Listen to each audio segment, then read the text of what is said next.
Hi అండి, welcome to Jaya's one kitchen Telugu.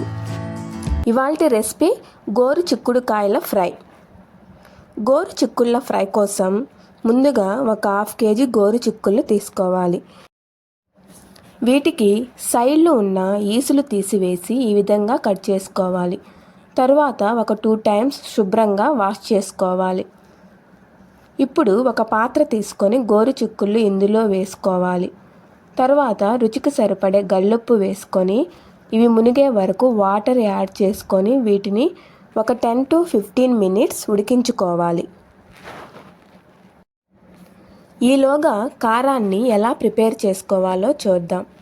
కారం కోసం ఒక 7-8 ఎండుమిర్చి, 1 tablespoon ధనియాలు, ఒక చిన్న ఎండు కొబ్బరి ముక్క, ఒక 10-15 వెల్లుల్లి రెబ్బలు వీటిని పౌడర్లా మిక్సీ పట్టుకోవాలి.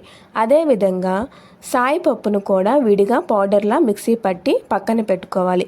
ఇలా తయారు చేసుకున్న ఈ కారాన్ని ఏ తాలింపులో అయినా వేసుకోవచ్చు. చూసారా, కారాన్ని ఈ విధంగా మిక్సీ పట్టుకొని ఒక డబ్బాలో పోసుకొని స్టోర్ చేసుకోవాలి.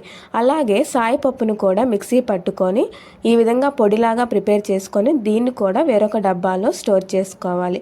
ఇలా ప్రిపేర్ చేసుకుంటే ఏ తాలింపులైనా ఈజీగా వేసుకోవచ్చు.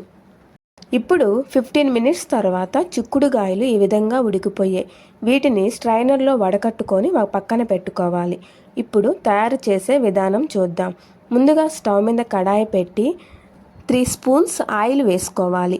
ఆయిల్ వేడెక్కిన తరువాత ఆవాలు, 1 spoon మినప్పప్పు, 1 spoon పచ్చెనగపప్పు, ఎండుమిర్చి చించి ఈ విధంగా వేసుకోవాలి. ఇవి కొంచెం వేగిన తరువాత 6-7 వెల్లుల్లి రెబ్బలను కచ్చా పచ్చాగా దంచుకొని వేసుకోవాలి. తర్వాత సన్నగా కట్ చేసుకున్న ఆనియన్స్ వేసుకోవాలి. ఇవన్నీ లైట్ బ్రౌన్ షేడ్ వచ్చే వరకు వేయించుకోవాలి. తరువాత కరివేపాకు కూడా వేసుకొని చిటపటలాడిన తర్వాత ఇంతకుముందు ఉడికించి పెట్టుకున్న గోరు చిక్కులను ఇందులో వేసుకొని అంతా మిక్స్ అయ్యేలాగా కలుపుకోవాలి. ఇప్పుడే 1/2 spoon పసుపు వేసుకొని అంతా మిక్స్ అయ్యేలాగా కలుపుకోవాలి. తర్వాత దీన్ని ఒక 2 minutes ఇలాగే మగ్గించుకోవాలి.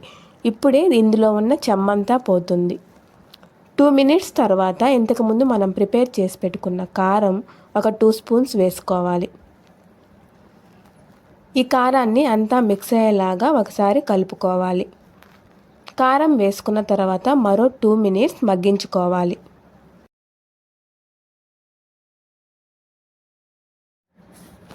టూ మినిట్స్ తర్వాత ఇంతకుముందు పౌడర్లా ప్రిపేర్ చేసి పెట్టుకున్న సాయిపప్పు పొడిని ఒక 2 spoons వేసుకొని అంతా మిక్స్ అయ్యేలాగా కలుపుకోవాలి.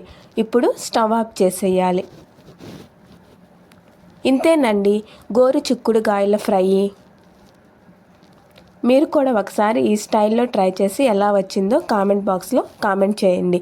ఇలాంటి మరెన్నో simple and tasty healthy recipes కోసం మన ఛానల్ని లైక్ చేయండి, మీ ఫ్రెండ్స్ అండ్ ఫ్యామిలీ మెంబర్స్కి షేర్ చేయండి అండ్ సబ్స్క్రైబ్ చేసుకోండి. Thank you for watching.